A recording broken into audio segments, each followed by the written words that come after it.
Success is an elusive thing, right? What is it?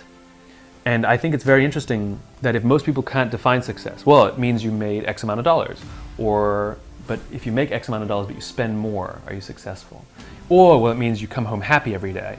Okay, how do you know when you're happy, you know? So I think success is a funny thing, which is we all seem to pursue it, but we don't know how to measure it or actually how to define it. So how do you pursue something that you can't measure? Fascinating. So when people say to me, how do you measure success? The question we all have to ask ourselves, am I successful? I don't know. I mean, I had a good year last year. And what does that mean? Does that mean I made a lot of money? Does that mean I was really happy? Oh, I'll let you decide, right? Maybe neither, maybe both. I had a good year last year, but am I successful? And the answer is no. I don't feel I am, because I'm trying to build a world that doesn't exist yet. I'm trying to build a world in which 90% of people go home at the end of the day feeling fulfilled by the work that they do. So I definitely took a big step forward towards that goal, but I'm still so far away.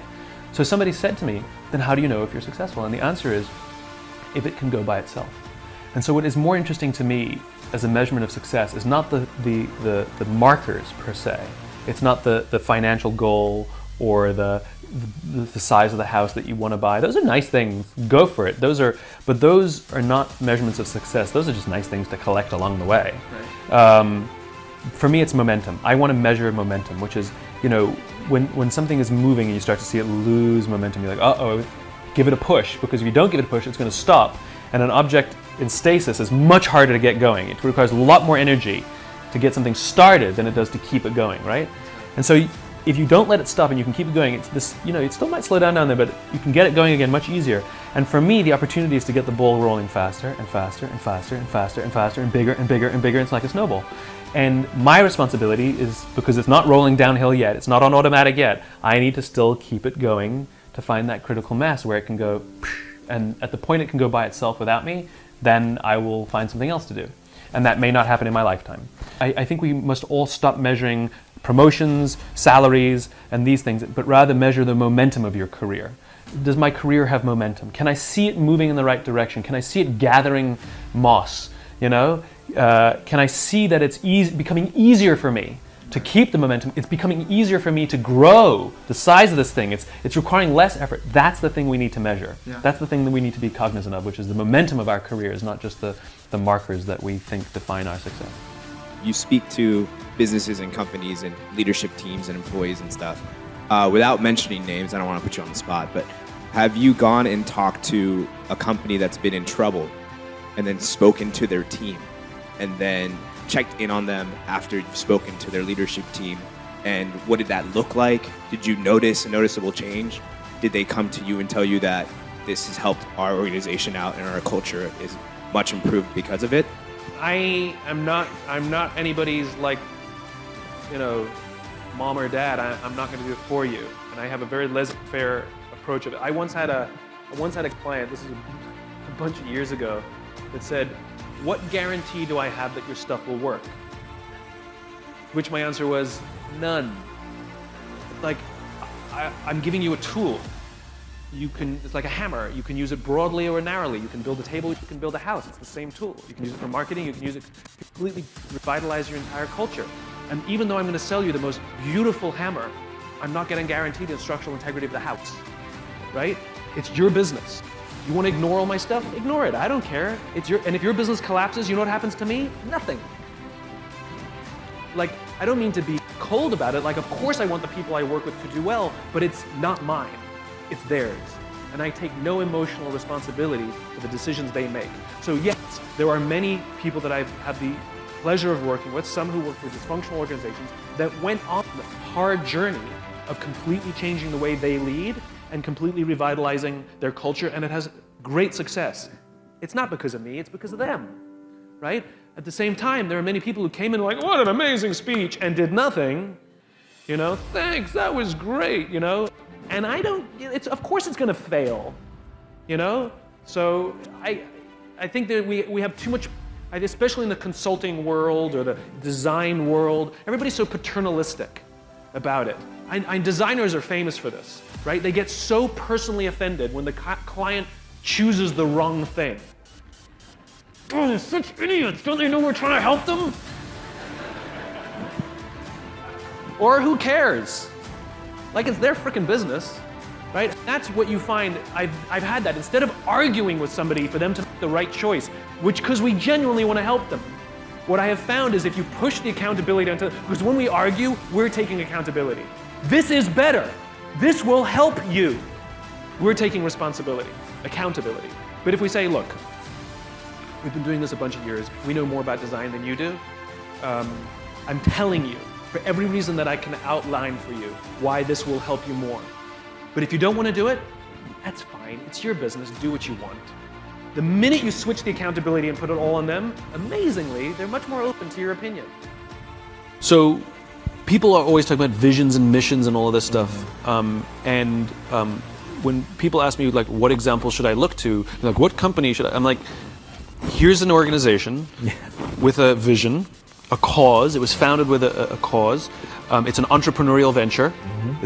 America is an experiment. It's an entrepreneurial venture where a bunch of people got together and decided we needed to start our own country because there were certain obstacles that were getting in the way of a vision that we had of a better kind of country, better kind of company, right?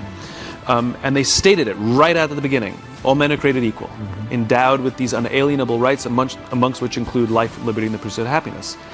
And it's not just a competitive statement, like to be the best, to be the most respected. That's not what it was. And I'm amazed how many companies start their visions or missions with that terribly egocentric language.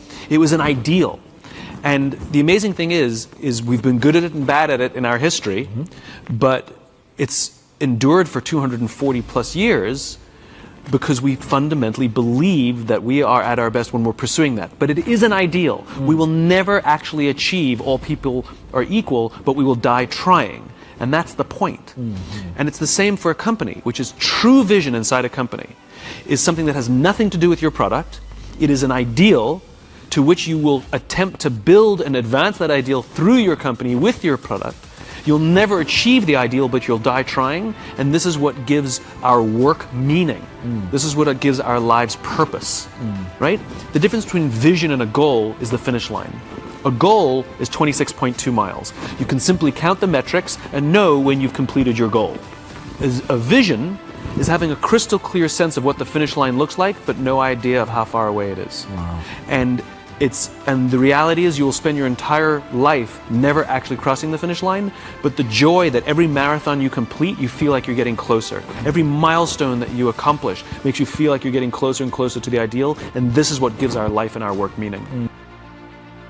How are you learning to better manage and motivate teams? I'm learning to manage teams by allowing the teams to do more themselves. There's a brilliant leader by the name of David Marquet, who wrote a book called Turn the Ship Around.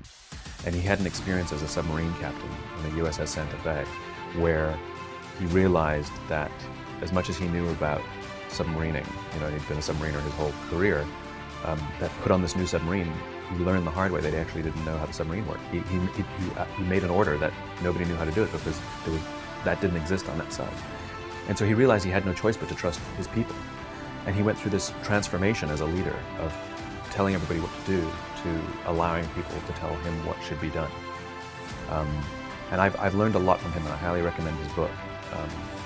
And I've really learned that, which is, at the top of the organization, as David says, the people have all the authority, the leaders have all the authority, but at the bottom they have all the context, right? And so you can't just push all the context up, you have to push the authority down. And so the responsibility of leadership is to train people, make sure that they have the skill set, help build their confidence that they have the confidence to do what needs to be done. Yeah. They have to have competence and confidence. Right. And that's your job.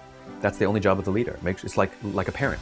Make sure they have competence and confidence. Make sure your kids get schooling and make sure that they believe in themselves.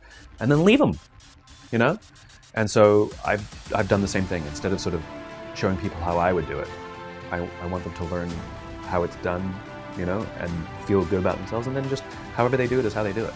Yeah. And the result is remarkable.